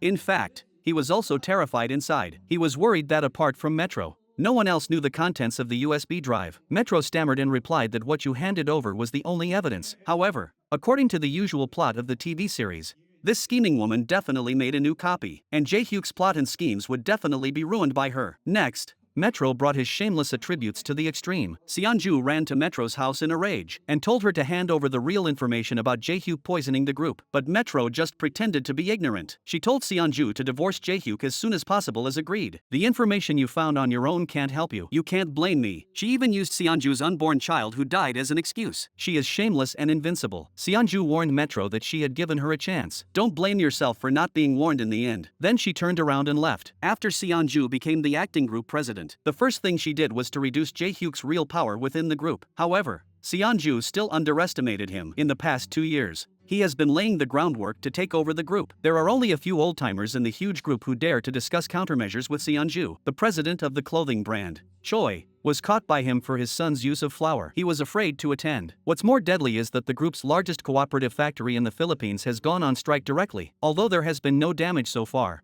if the strike continues for more than a week, then the supply of the group's products will be problematic. At that time, it will be necessary to pay a huge liquidated damages. And this is obviously secondary, because these are all Jae-hyuk's cunning schemes. His goal is to use this to spread news of the group's operating losses in the Philippines within the securities industry, causing the stock price of the partner factory to fall sharply, then buy it at a low price. I have to say that this scumbag is not only a master in the love arena, but also a veteran in the business world. However, one wave has not subsided before another arises. While Seonju and her brother discussed how to find a middleman to help Jae-hyuk, bad news came over the phone. Her mother, who was far away in a foreign country, was unconscious in the hospital. Jongwon had to go to Canada to take care of her mother. Now Seonju can be described as fighting a lonely battle against all odds, because she not only has to deal with her husband and lover, but also rebellious children. Seonju is so busy with the affairs of the group that she neglects her family. Her daughter yelled because her mother forgot to buy her medicine. Seonju said she would go to the hospital tomorrow to buy it for her. Her daughter angrily turns away. Under the double pressure of family and work, Seonju, who is exhausted, can only seek the comfort of family from her well-behaved son. She never expected that her well-behaved and self-disciplined son had also learned to fight. It turned out that a classmate said that his parents had divorced. Seonju looked at the noblewoman on the side with disgust. She had a big mouth and talked behind her back. and she still had the nerve to come to her house to seek an explanation, seeing that she was in the wrong. The noblewoman had to take her son and leave angrily. Seonju looked at her son, who was full of grievances, and told him that his mother would never divorce his father. Perhaps this is the strength of all mothers, who can bear any pain for their children. Now Seonju was going through the most difficult time of her life, pretending to be strong in front of her son and daughter. She can only find some comfort from President Mom, but after hanging up the phone, she couldn't help but think of the arrogance she had towards her mother at the beginning, that her family would always be happy. Jae-hyuk is the best husband I could ever wish for. No one could have imagined that the slap would come so quickly. Seonju can only face the truth now. On the other side, an angry Metro took a photo of Seonju and her friend on vacation and found a reporter. He slandered her friend as Seonju's lover to damage Seonju's reputation in the Chaebol circle. When he got home, Metro eagerly turned on the TV and waited for Seonju's scandal to be made public, and a smile of success appeared the moment the program was broadcast. Unexpectedly, the next second showed a loving scene of Seonju and Jae-hyuk. This made Metro so angry. It turned out that after interviewing Metro, the reporter felt that her behavior was a bit abnormal. In order to avoid a lawsuit, she found Seonju first before the program was broadcast to find out the truth of the scandal. People with malicious intentions created trouble behind Seonju's back. Naturally, she would not admit it, not to mention something that doesn't exist. There are always people trying to leave a mark on my life. This was Seonju's most sincere answer. The reporter wanted to protect the identity of the troublemaker. However, the clever Seonju already knew it was Metro who did it. She decided to teach this evil woman a lesson, so she found Jae-hyuk and staged an anti-kill technique. At first, Jae-hyuk was 100% unwilling. When Seonju mentioned it was for her son and daughter, and it would help him improve his reputation within the group, Jae-hyuk agreed to cooperate. Watching the TV, Jae-hyuk hyuk Seonju's loving and happy images. Metro was so angry that he smashed the TV. On the other side,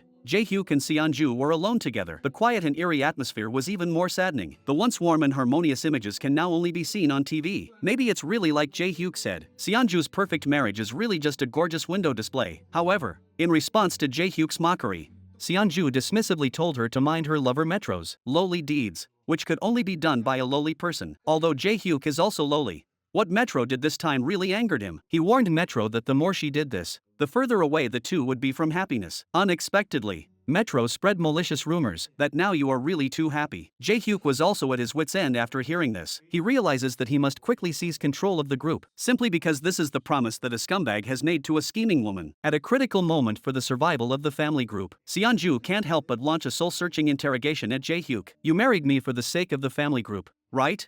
Jae-hyuk, but I have put in so much effort for the group. I never expected that a man who lives off his wife could be so justifiably arrogant. Seonju always thought that if Jae-hyuk could just reflect, the two of them would not have come to this point. It is only now that she understands that a scumbag can never change the filth and ugliness engraved in his bones. Before leaving, he said, I'm taking the day off at Metro. The scumbag is shameless to the extreme in order to disgust Seonju. But how would Seonju know the reason why Jae-hyuk dares to provoke her so arrogantly? Because the prolonged failure to resolve the strike at the Philippine factory has caused the group's stock price to plummet and there is a serious shortage of funds. Seonju called her brother to discuss the matter, but was heartlessly rejected. Meanwhile, Jongwon was sitting in Jae-hyuk's office. Jae-hyuk is truly cunning. As a leader, he knows how to win people over. Just a few days ago, the chairman's mother returned home seriously ill and needed to rest. A woman suddenly barged into the hospital room, facing the woman who had taken away her happiness. How could the chairman's mother treat her politely? But as soon as Jongwon entered the room, the woman put on a pitiful appearance. It turned out that she was Jongwon's biological mother. As the saying goes, a mother and child are connected at heart. Jongwon could not possibly remain indifferent as she watched her biological mother being treated so rudely by President's mother. And President's mother never would have imagined that her once well-behaved son would suddenly change, shouting at her with no respect. He even threatened to sever the 30-year bond between mother and son. It is said that a foster mother's love is greater than a biological mother's, but the 30-year bond between mother and son was broken, and left Seonju when she needed help the most, and even bowed to Jae-hyuk, who she once hated, to thank him for helping her find her birth mother. Is such a brother really not a white-eyed wolf? However, what Jongwon didn't know was that all of this was a trap Jae-hyuk had set in advance, using his birth mother to provoke a rift between him and Seonju, leaving Seonju helpless, while he led the group's largest factory overseas in a wave of strikes, while turning the group's executives against him. Jae-hyuk's actions caught Seonju off guard, and the strike issue was not resolved. The group's financial chain also had problems. In order to save the group, Seonju had to compromise with Jae-hyuk. As long as he could solve the strike problem at the Philippine factory, he would hand over the position of acting group chairman to him. However, just as Jae-hyuk bloated at the prospect of becoming acting group chairman. He was unaware of the even greater danger that was creeping up on him. Jae-hyuk has always been suspicious of Jongwon joining his camp. Jongwon is the only male heir of the family. Jae-hyuk wants to know if he has any ambition to take over the group. Jongwon replied that he had never thought about it before, but now he has this idea. Jae-hyuk was then sure that Jongwon is on the same page as him. However, looking at Jongwon's eyes, he hated the idea of eating Jae-hyuk immediately. Once he told Metro that he would make her and Jae-hyuk pay. Two signs indicate that this is definitely a counterintelligence scheme by Jongwon to obtain intelligence information by infiltrating the enemy. Seon-ju, who is busy dealing with the group's financial problems, has to face her rebellious daughter's strange behavior when she returns home. She throws a face at her. Seon-ju originally thought that her daughter was angry because she forgot her and her brother's birthday and apologized to her. However, her daughter questioned her whether she was dating Dr. Chae. It turned out that her daughter ignored her mother these few days because she received a photo of her mother and Dr. Chae looking very sweet. Her daughter said, "Is this why you want to get rid of Dad?" But who can understand the bitterness in Seon-ju's heart? I'm sorry. The family scum pretends to be a good father in front of his daughter. And Seon-ju, who has worked so hard for the family, is labeled a bad mother by her daughter. But no matter how bitter she feels, she can only swallow all her grievances for the sake of her children. Seon-ju knows that this is definitely the work of Metro. But how would she know that the cause and effect of all this was actually her trusted psychiatrist Dr. Chae? And Seon-ju would never have guessed that in order to resolve the strike at the Philippine factory, she would hand over the acting group president to Jae-hyuk, which would turn out to be one of her most foolish decisions. Jae-hyuk used the power of the acting president to appoint Metro as the curator of the group gallery. This was really inviting the wolf into the house. Next, Jae-hyuk said, "We can live a happy life together. It's an era of openness and sharing." These words directly shattered my worldview. It seems that Jae-hyuk is really gone. Next, I'm afraid it's going to be an open and honest affair. Facing Jae-hyuk and Metro's layers of pressure, Seon-ju has no way to retreat. The only thing she can do now is use her status as the queen who can command the Chaebol noble women to strike Metro, who is gloating about becoming the director of the art museum. And Metro never expected that. The first charity auction that he had carefully prepared to claim credit from Jae-hyuk would only have one person in the huge art museum, and the person who came was there to laugh at her and humiliate her. Because all the club ladies were now at Seon-ju's literary and artistic event exhibition hall, the club ladies immediately mocked Metro. Watching Seon-ju's well-attended seminar, Metro's face turned green with anger once again. To be frank, since the beginning of this drama, only these few minutes have been enjoyable to watch. Look at Metro's eyes, which hate Seon-ju enough to kill. It's really hard to understand the inner world of a scheming woman. She's obviously incompetent,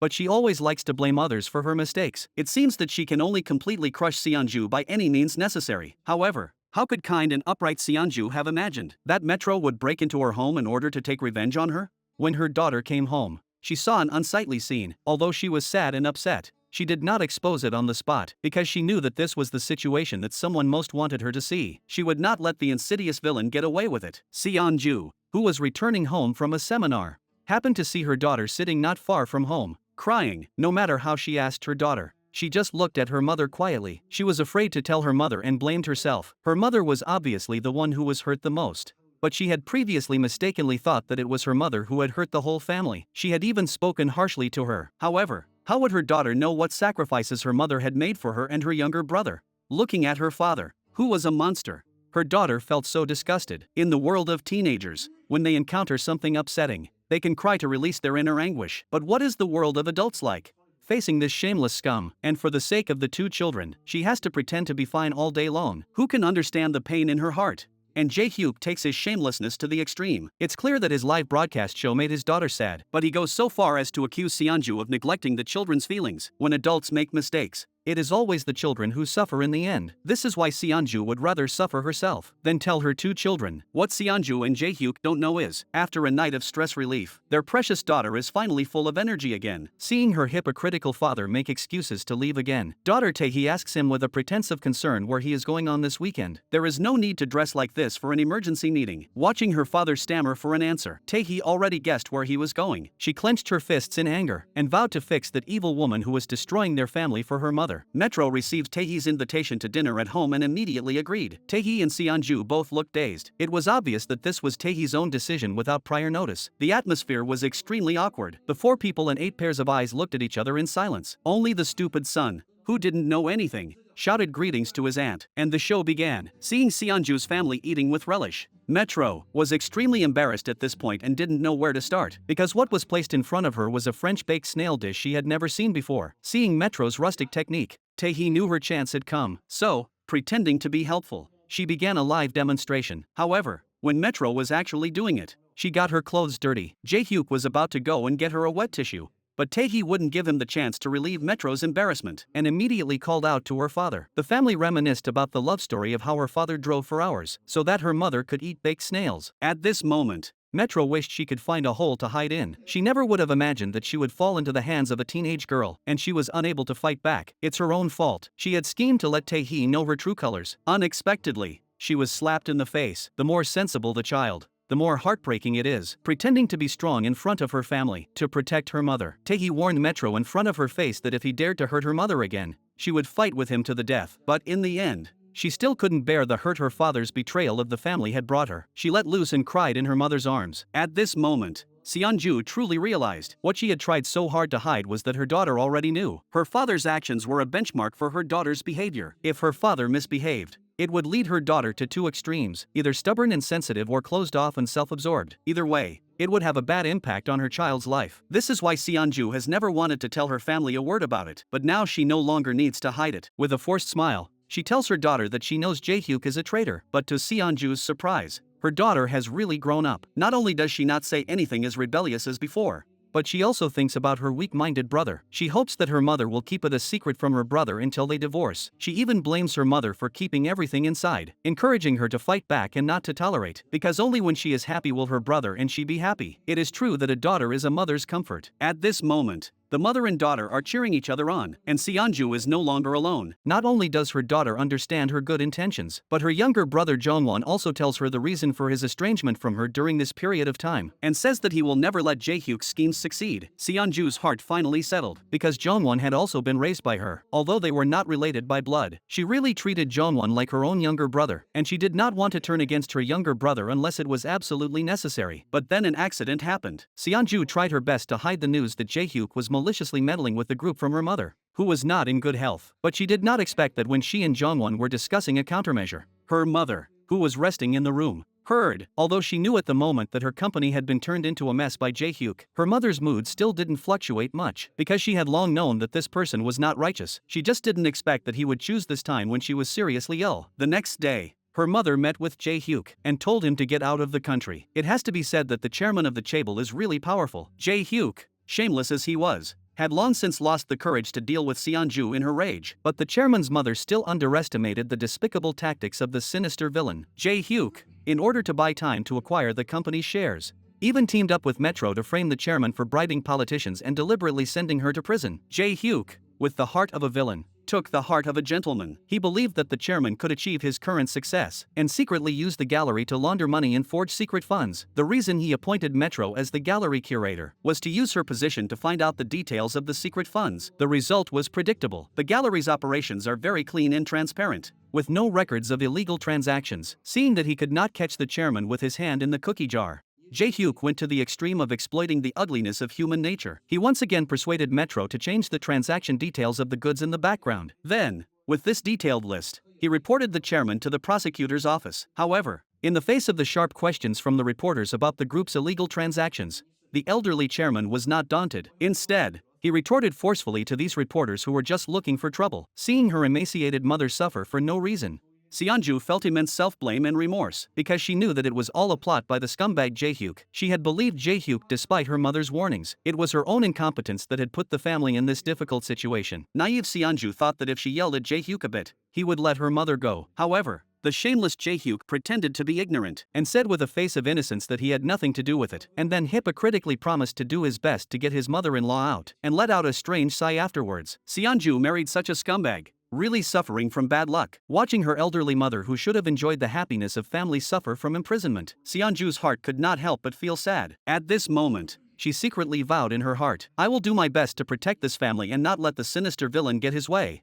However, compared to Seonju's vexed mood, Metro, who received the notice that the gallery was being investigated by the procuratorate, appeared relatively calm, because she knew that Jae-hyuk's plan was already on the agenda and that Jae-hyuk would be able to take the position of group chairman as he wished at the next month's regular board meeting, and she would then be able to be with him openly and honestly. And thinking this, Metro let out a long breath of relief, enjoying an unprecedented thrill.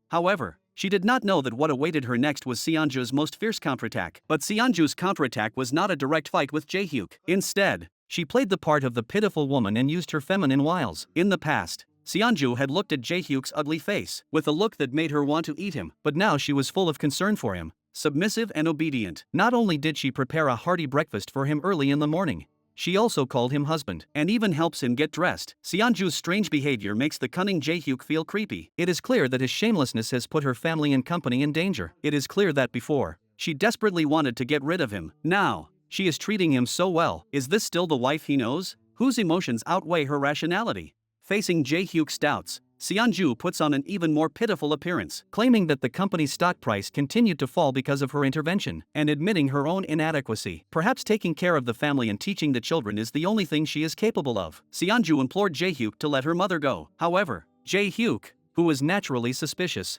how could he easily believe her words? Seonju, in order to make him believe in herself, could only say absurd things that even she herself felt disgusted. No matter who Jae-hyuk meets, but must not forget their roles in the family. Seonju's seemingly sincere and honest words instantly dispelled most of Jae-hyuk's doubts, and there seemed to be something more in his eyes when he looked at Seonju. As the saying goes, impulse is the devil, and this is not at all false. Next, Seonju had to prove the truth of what she said with practical actions. She had to reluctantly do things against her will, and let Jae-hyuk relax his guard in the comfort of love. The next day, Jae-hyuk came to the detention center and claimed that he would do his best to get the chairman out. However, the chairman did not give him a good face, and said that the thing he regretted most was not stopping his daughter from marrying him when she insisted. Facing the chairman's long-standing prejudice, Jae-hyuk finally dropped his disguise and threatened that he would definitely take the position of group chairman during this time. The chairman warned him that he would never win by using despicable means. Jae-hyuk can't understand why the president is still so arrogant in the detention center, but he will know what's going on when he returns to the office. Jae-hyuk is furious. He doesn't understand why Seonju's shares have not changed, even though she clearly used her shares as collateral to take out a secured loan from a hedge fund to urgently fill the group's capital gap. Why is it that until now her shares have not changed? At the beginning, President Choi's son threatened him with a video of him inhaling flour to be on his side, and asked him to propose to Seonju that her shares be used as collateral for the loan. Without knowing that not everyone is as ungrateful as he is, Seonju has made it possible for President Choi's family to receive treatment at the best hospitals in the world. The shares in his hands were still an unconditional gift from Seonju's mother. Without the chairman and Seonju, there would be no President Choi today. It is now time for him to repay Seonju's family, using his own shares as collateral. He secures the shares in Seonju's hands. This is Seonju's ruse. Jae-hyuk realizes that the situation is not in his favor. It is impossible for him to gain actual control of the group, but just as he is informing his secretary to cancel the shareholders' meeting, another crisis is quietly approaching him. He does not understand why the group's signature high heels have been mass-produced and sold on street stalls in such a short period of time. This is actually Seonju's third stratagem, the counter-intimidation stratagem. She gives the shoe factory owner the drawings personally designed by Metro, with the only condition that the shoes produced as soon as possible sell to the partner Metro had given her 2 years ago in the leather factory counterfeit shoes incident. And when the secretary said that these shoes are similar to the counterfeit shoes from the leather factory incident 2 years ago, Jae-hyuk immediately thought that it might be a trick by Metro, because Seonju had asked Jongwon to tell Jae-hyuk that she intended to turn the leather factory into a trading company, and Metro was also being reckless, seeing that there were imitations of the shoes he designed widely circulating on the market. Not only was she not angry, but she smiled with great pride. Little did she know that her abnormality had aroused Jae-hyuk's great suspicion. Before this, after Jae-hyuk framed his mother-in-law for imprisonment, he asked her to hand over the gallery's real financial transaction data, but Metro clearly copied the real data onto a USB flash drive and lied about destroying it. At this time, Jae-hyuk had already begun to distrust her a little, after discovering that he had been betrayed by the woman he trusted most. Jae-hyuk once again brought his scumbag nature to the extreme. He told Metro, "In the future, let's have a beautiful daughter like you." Metro was moved to tears at hearing her lover's promise. As the two embraced, Jae-hyuk's expression began to become sinister and strange. Jae-hyuk did this to gain her trust, and obtain the original transaction data for the gallery funds that framed his mother-in-law and sent her to prison. However, Metro pretended to be ignorant on purpose, and gave an expression of harmless innocence. The evidence had long been destroyed. This is the killer move that trapped Jae-hyuk. There is no way he will hand it over. Maintaining a relationship with such a perverted love, even if the two of them can finally get together, it is destined not to last long. Seeing that Metro still refuses to be honest, Jae-hyuk suddenly got angry and got up to leave. But before he left, he couldn't help but speak his mind, and questioned Metro whether the fake shoes circulating in the market were her masterpiece. The wronged Metro became even more angry with Jae-hyuk, although her expression seemed to indicate that she was really being wronged, and she really didn't do the counterfeit shoes incident. But with the previous example, Jae-hyuk still had some doubts about her, although the two just had a falling out. But Jae-hyuk called Metro after returning to his place, and said sweet words to comfort the other party. He didn't dare offend Metro, because she knew everything about the dirty things he had done. The former allies began to harbor their own ulterior motives and suspect each other. This shows that Seonju's plot to sow discord has already achieved its effect. The next day, she found Metro and said that no matter how many bad things her husband had done, she could choose to forgive him, and would let the two children have a complete family. And even if you get Jae-hyuk, you will only have to hide in the dark corner of life and be mocked. Seonju's words were like killing a person's heart. They left Metro speechless for a while. Then, with Metro's unwilling expression, she took out the court appearance application, since the gallery is involved in violating the capital law. Then Metro, as the director, is also obliged to appear in court to clarify himself. Seonju's endless tricks caught Jae-hyuk and Metro off guard, and Jae-hyuk, fearing that what the two have done will be exposed, in order to distance himself, even planned to let Metro go abroad to avoid. But he didn't know how deeply Metro loved him. If she chooses to leave, she is destined to become the one in the dark corner. In order to force Seonju to compromise, Metro called to tell her that she could save her mother by providing the original financial transaction data of the gallery. However, the condition was that she must give up her marriage. Subsequently, Metro disappeared from everyone's sight after hiding in the residence prepared by Dr. Che. Seonju obviously did not want to be led by Metro, since she would not give up her marriage. She would not come out. So, a reason was created for her to appear of her own accord. A grand ceremony was held with her husband to renew their wedding vows. What no one expected was that, on the day of the wedding, Metro barged into the cloakroom wearing the same wedding dress as Seonju, and then took Jae-hyuk's queen-style high heels designed for Seonju, and even made a big speech in front of her. And Metro's goal in doing so was to quickly get Jae-hyuk. It is said that even if you love someone, you should not marry a scumbag so easily. Metro clearly knew that Seonju's purpose for holding a supplementary wedding ceremony was not to show affection, but to lure her out. But she still thought cleverly that exposing her relationship with Jae-hyuk would force Seonju to compromise and divorce. Little did she know that her arrival was exactly what Seonju wanted to see. Seonju told Metro that she would grant her wish if she handed over the original transaction data of the gallery that framed her mother for imprisonment. This was her final concession, but Metro still didn't know how to be grateful, and insisted on Seonju divorcing her before she would hand it over. At this moment, neither of them wanted to believe that the other would keep their promises, and neither of them wanted to be led by the other. Seonju knew this woman's shamelessness. If she divorced first, Metro would definitely hand over the original transaction data of the gallery to Jae-hyuk, and that would be the real tears of sorrow. And Metro definitely has a problem with her head. Last time Seonju clearly gave her a chance to hand over the evidence of Jae-hyuk poisoning the group and get a divorce, but she was so smart as to hand over the evidence to Jae-hyuk and switch it. Seonju's trust in her was gradually eroded. Now she has the nerve to demand that Seonju divorce first and then get the evidence. I have never seen such a shameless woman. And Seonju never imagined that this separation would almost become the last time they would see each other. Although she was shocked, she had seen it all before and did not panic. Instead, the scream of the nanny that followed immediately caught the attention of everyone at the dinner party. Seonju was shocked and could not calm down for a long time. She did not understand why someone who was still alive a few minutes ago had become like this, and it happened in her own home. Although what Metro did to her was extremely detestable, but when she saw Metro lying motionless in a pool of blood, she was still unable to speak. Her heart was too soft, because looking at Metro was like seeing her younger sister. Soon, Seonju, Jae-hyuk and Jongwon were taken away by the police for investigation. After being questioned, Seonju looked at Jae-hyuk with cold, lifeless eyes, because she firmly believed that the murderer could not be the kind and upright Jongwon, and knowing the intricate relationship between Metro and the couple, and that only Jae-hyuk and his daughter Tae-hee were left at the wedding site. Seonju, who was facing the scumbag Seonju, who was full of lies, immediately became suspicious of him. However, in the face of Seonju's questioning, Jae-hyuk shamelessly replied Metro was very important to him, and even threatened that he would definitely not let the murderer go. Looking at the scum's serious expression, Seonju had to temporarily dispel her suspicions of him. However, what she didn't know was that there was actually his good friend Dr. Che at the scene of the crime. According to the usual practice of murderers returning to the scene of the crime after killing, Dr. Che's suspicion of murder could not be ruled out as early as when Dr. Che was unilaterally cut off by Seonju. He regretted helping Metro to split Seonju and Jae-hyuk, and when Metro sought his help and claimed that he had the last trump card against Seonju, he immediately agreed and took Metro to a secret residence where no one could find them. However, Dr. Che did not want to confront Seonju. Now that Metro had dared to say in front of him that he had a trump card against Seonju, Dr. Che definitely would not let Metro go. And just after he settled Metro back at the residence, he looked thoughtfully at the potion on the table. Although the dashcam captured the scene of Dr. Che and Milo pulling, in the subsequent plot,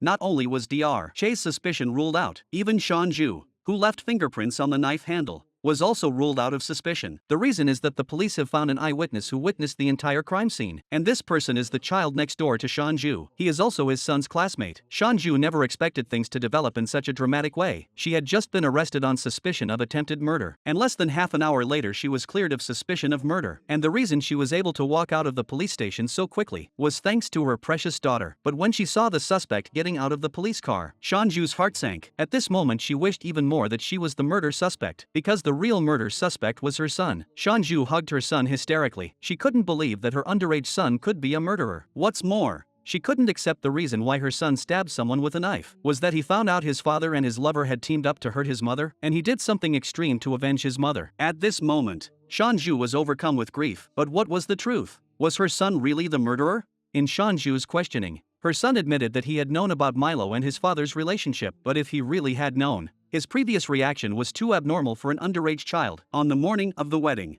her son's face was full of excitement. And look at Taishi, who knows the truth. His face shows no sign of happiness for his parents' second wedding ceremony. He only has contempt for the scum of his father across from him. This is the attitude a son who knows the truth should have. But at the wedding, he was still taking pictures with his phone. Taishi doesn't understand why his parents' second wedding ceremony needs to be photographed for friends to see. Judging from these two details of how he treats his parents' wedding, the son simply doesn't know about Milo and his father. It is clear that Milo did not kill him, and the reason why the son lied and claimed to be the murderer and disrupted the police investigation was actually to take the blame for his mother. If his mother really was convicted of attempted murder, she would definitely go to prison. And the source of all this actually has to do with Taishi. As early as when his mother was first taken away from the family by the police, Taishi found his younger brother, who was crying alone and in grief, and carried out this plan. And the child next door was also the witness Taishi asked him to impersonate. There was a witness, and the younger brother himself went to turn himself in. Even if Milo really was killed by his mother, he should be able to fool the police. So Shanju is not the queen's daughter at all. Taishi is the queen. Once she grows up, she is expected to be comparable to her grandmother. However, don't say that the sister is pushing her brother into the fire. In South Korea, children under the age of 14 do not bear criminal responsibility even if they kill someone, and they will not have a criminal record. At most, they will write a few reflection essays and be done with it. However, no matter how Taishi calculated, she still didn't calculate that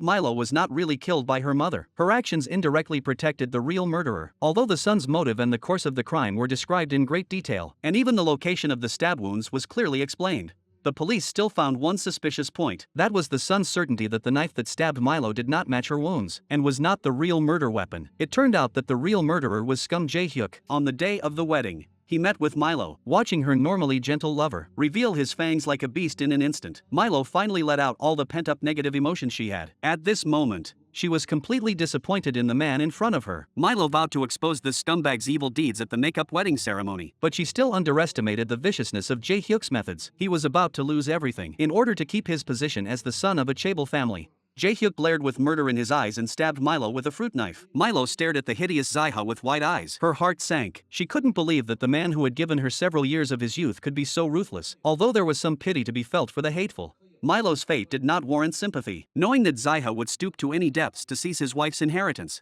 she should have expected that she would be betrayed one day. However, Milo's fate was not the bottom line for Zaiha. In his opinion, women only affect the speed with which he draws his sword. Since things have come to this, he blamed Shanju for Milo's death. But no matter how much he has calculated, he still didn't calculate that his son would take the blame for his mother on his own initiative. After learning that the frame-up failed, Zaiha took advantage of the situation. He planned to use the excuse that people under the age of 14 are not criminally responsible and not pursue the matter further. He let his son, who had turned himself in, bear all the blame. I have to say that Zaiha is truly an animal. In order to hide the fact that he committed the crime, he even let his own son go. Jai's deliberate attempt to shift the blame aroused Shanju's great suspicion. His downfall also began at this moment. At this moment, Shanju suddenly realized Jai is indeed the murderer who stabbed Milo. Shanju, who had become suspicious, carefully examined every corner of the house. Finally, he found the real murder weapon that stabbed Milo in the cloakroom. At this moment, I was holding my breath for Shanju. After discovering the murder weapon, he didn't even know to close the door. He didn't even bring gloves, and picked up the murder weapon directly, without being afraid of leaving his fingerprints on it as well.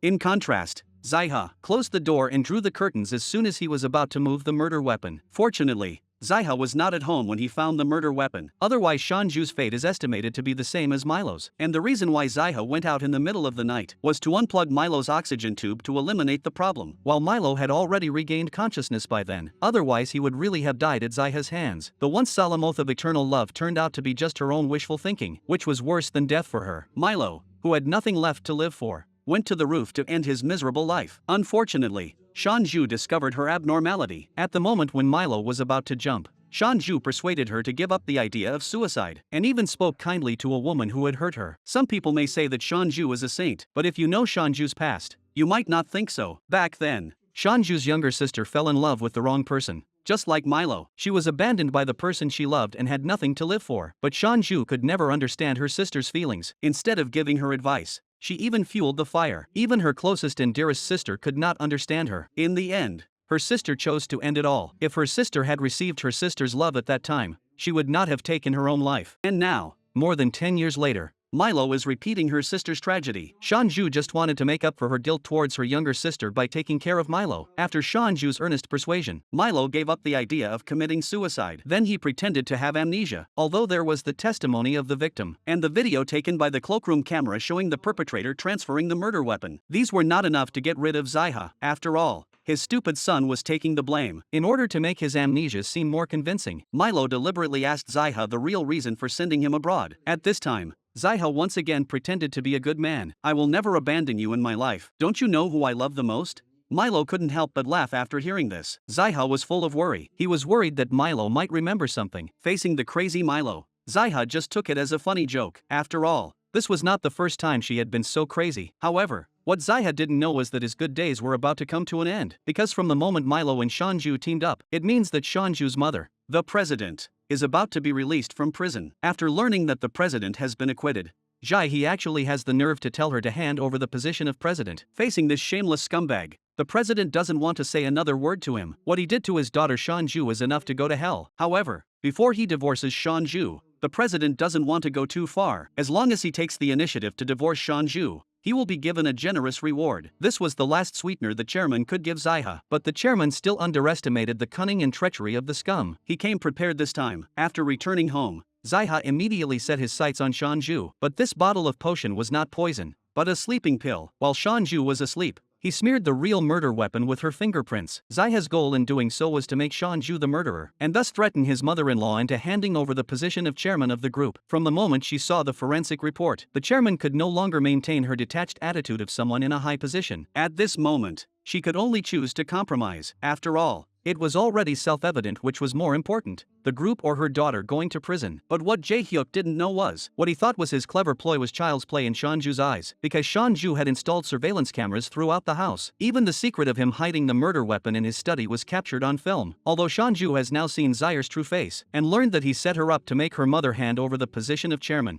she hates him even more. She never imagined that people could be so evil. Since Ziha wants to play like this, she will simply play along with him to the end. Shanju took the initiative to ask her mother to hand over the position of chairman of the group, and told her that it would not last long. Her mother readily agreed. After all, she had long since reached the point where she had no more desires at her age. If Shanju had only wanted to be a housewife all these years, the position of president would have been hers. Shanju did not disclose any details of her plan, but her mother supported her. However, her young brother could never understand. He had clearly found out that Ziha had poisoned the group 2 years ago. He had even found the details of the real transaction, and even found the illegal middleman. He arranged for him to secretly install a bug, and recorded evidence of Ziha threatening him to hand over the transaction details. As long as the directors do not publish these, Ziha will be disgraced and leave the group. But in the end, his mother and sister still let him take the position of chairman. Sitting in a high position, Ziha, who was reporting on his subordinates' work, remembered how humble he once was standing on the podium reporting on his work. Even if he did well, he would still be criticized by his mother-in-law. Of course, doing well is only what he thinks. Now he finally doesn't have to look at other people's faces to do things. Thinking about this, he couldn't help but laugh wildly. When a person is pleased, they will start to show their true colors. First, let him sit in the position of chairman and let him become arrogant. Then, give him a fatal blow unexpectedly, so that he will never be able to turn things around. This is the reason why Seonju is in no hurry to expose Jae-hyuk. But what Seonju didn't know was that her plan, which she thought was flawless, was actually flawed. Metro, who pretended to have lost her memory, cooked for the man she once loved before carrying out her plan with Seonju. This was the last kindness she could give Jae-hyuk in her life. To put it bluntly, it was a farewell meal before his death. At this time, Jae-hyuk really did as Seonju expected. He no longer had the vigilance of a man who had never been the chairman. He had already forgotten how he had treated Metro in the past. Not only did he have no doubts about Metro's unusual behavior, and even when he saw the portrait Metro had copied for her, he was still basking in the joy of married bliss, without knowing that in the near future this portrait would become his death portrait. And an accident happened at this moment. Metro, who was saying his final goodbyes to his lover, suddenly received a text message from Seonju, and Metro did indeed reply to Seonju's text message at the end. But the content of the text message was that an unfortunate life should be ended by the person who started it. It was obvious that Metro did not intend to join forces with Seonju to personally end Jae-hyuk, but he never expected that her reply to the text message was read by Jae-hyuk. Jae-hyuk suddenly realized that Metro had never lost his memory. He thought he was in control of everything, but he never expected to have become a lamb to be slaughtered by Seonju and Metro. After pondering, Jae-hyuk finally made up his mind. Since Metro wants to do something to him, he has no choice but to strike first. Fully armed, he drove the car to a place where the surveillance cameras couldn't see him and walked to Metro's house. The two men faced each other and smiled. They both knew the evil intentions of the other, but didn't expose them. It looked like they were going to fight to the death today. After the two men clinked glasses, Jae-hyuk, who was afraid of being poisoned, could no longer hold back and broke the calm first. Metro simply stopped pretending and went straight for the jugular. Today, we must come to a conclusion. Seeing Metro's determination, Jae-hyuk sneered, pretending to be smart. He asked Metro how they would end it, but he didn't know that the room was already filled with gas. As long as Metro pressed his finger lightly, the two would perish together. Jae-hyuk, who was still arrogant a moment ago, saw that Metro was serious and no longer had the arrogance he had before. He kept reassuring Metro not to do anything stupid, until Metro volunteered to say that he had never lost his memory. I remember vividly the moment you set me up. But Metro, whose heart was broken, still underestimated Jae-hyuk's shamelessness and cunning. He kept saying things to provoke Metro and slowly closed in on him. If looks could kill, Jae-hyuk would have died 100 times already. Just as Metro was about to light the lighter, Jae-hyuk stepped forward and knocked it out of his hand. Then he put Metro in the bathtub to set him up, in order to hide the fact that he wasn't responsible for Metro's death. Jae-hyuk once again brought the cunning and treachery of a scumbag to the extreme, and skillfully wrote a suicide note on the computer in an attempt to make it look like Metro's death was a suicide, in order to secure his position as the group leader. He didn't even want to be a person, and even went after his wife. He wanted Metro's uncle, Yoon Young-guk, to get rid of Seonju, who was tied up. Unexpectedly, the next second, Seonju broke free from the ropes and stood up. Jae-hyuk saw this and froze in place. Then he hit the ground with a stick. Jae-hyuk's downfall was due to his petty mind, because in the eyes of scum, there is no room for a speck of sand. At first, Jae-hyuk wanted to get rid of not Seonju but Jongwon. As early as the day he became the chairman of the group, Jongwon provoked him in front of him. At that time, Jongwon was already on his kill list, daring to blatantly threaten him in front of his subordinates. If he doesn't eliminate Jongwon, he will not be called Jae-hyuk. However, Jae-hyuk did not know that his conversation with Yoon Yang-guk about eliminating Metro in Jongwon was being monitored by Jongwon, who was hundreds of miles away. At this time, Jongwon began to perform inexplicable operations, knowing that Jae-hyuk is ruthless and also knowing his plan. Instead of informing him, he even went to the other party's territory. When he realized that Jae-hyuk was not there, he tried to inform Metro, but then he realized that he had left his phone at home. It was because of his impulsive actions that he almost got Seonju's sister in trouble. Seonju couldn't believe that Jae-hyuk, on his first day as the group's chairman, wanted to sell the branch. She drove to the address prompted by the text message and planned to find out what was going on. However, she didn't know that the text message was exactly what Yoon England and the illegal middleman were trying to lure Jongwon into a single order so as to get rid of her. Jae-hyuk never imagined that the hired killer would turn against him because of Seonju's words. Yoon England was furious when he heard that Jae-hyuk was the one who stabbed his niece Metro. Seeing that the hearts of the two men began to waver, Seonju began to take advantage of the situation. As long as she could catch Jae-hyuk, she would pay him triple. So Yoon England pretended to kidnap Seonju and sent the photo to Jae-hyuk. Jae-hyuk rushed over in a hurry but was knocked unconscious with a single blow. He was then tied up by Seonju. Jae-hyuk, with a face of innocence, questioned Seonju why she had done this to him. He even asked Seonju if she wasn't good enough. However, Jae-hyuk was not only shameless, but also lacked the responsibility of a man. Seeing that Seonju still had no intention of untying him, he couldn't wait to blame Metro for all the mistakes that had happened so far, in a vain attempt to start over with Seonju and live happily with their two children in a world without Metro. But the next second the door opened, and Jae-hyuk's eyes widened in disbelief when he saw it was Metro. He had clearly knocked her out and left her in the bathtub with the water rising. But unbeknownst to him, his self-perceived perfect fake suicide plan unfortunately ran smack into Jongwon, who had arrived in the nick of time. And once again, Metro escaped death, and from the moment Metro appeared, Jae-hyuk no longer has the strength to argue. He knows that he has no chance of survival. All he can do is bow his head and accept Metro's final judgment. What's even more tragic is that at this moment, Jae-hyuk is not only a lamb to be slaughtered, but the two women in front of him are arguing over who will stab him. The feeling of being betrayed by your pillow partner is like a knife being stabbed directly into your heart. At this moment, both women feel the same, but Seonju's resentment towards Jae-hyuk is far less than Metro, who has been killed 3 times by Jae-hyuk. Therefore, the responsibility of ending Jae-hyuk falls on Metro. Look carefully at the shadow flickering behind Seonju. It seems that Jae-hyuk really can't die anymore. What no one expected was that the two women, who had been hurt to the extreme,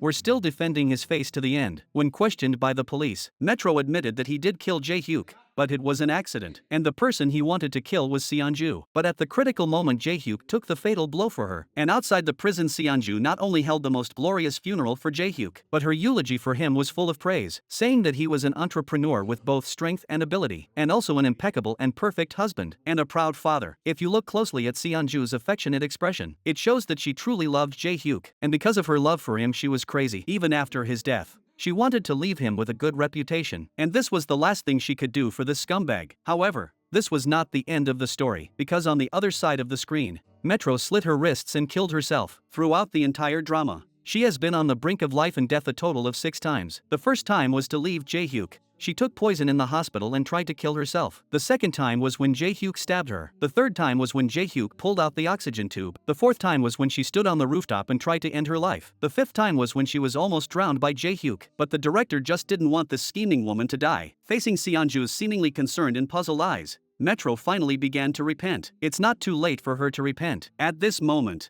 Seonju no longer has any resentment towards Metro in her heart, just as it was when the two first met. She still thinks of Metro as her own younger sister, and tells her that if she wants to atone for her sins and take responsibility, she should just live on, and feel the pain of loving the wrong person, and pay the price for a wrong love. However, although Seonju's words seem to come from a place of peace when she tells Metro to live on, her heart is in turmoil. It seems like only yesterday that her family of 4 lived a sweet and happy life, but now, in the large and luxurious villa, it has become so quiet after the 2 children went abroad to study. No one can accept such a drastic change, but Seonju knew very well that it was all that scumbag's fault. Looking at the luxurious walk-in closet that had made countless noble women go crazy, Seonju's eyes were cold as she picked up the golf club and smashed all the glass without a care in the world, to say her final goodbye to the love that should never have been hers. At this moment, even if her foot was stabbed, she would feel no pain. Only Seonju could understand such psychological trauma. In the blink of an eye, 4 years had passed. In a world without that scumbag Jae-hyuk, everyone is happily living their own happy lives. President Mom retired and is enjoying her rare leisure time. Jongwon has also inherited the family business and become the group president. Seonju is still living a carefree life after her 2 children left the country. And on this New Year's Day, Seonju didn't even want to have dinner with her mother and brother. At first,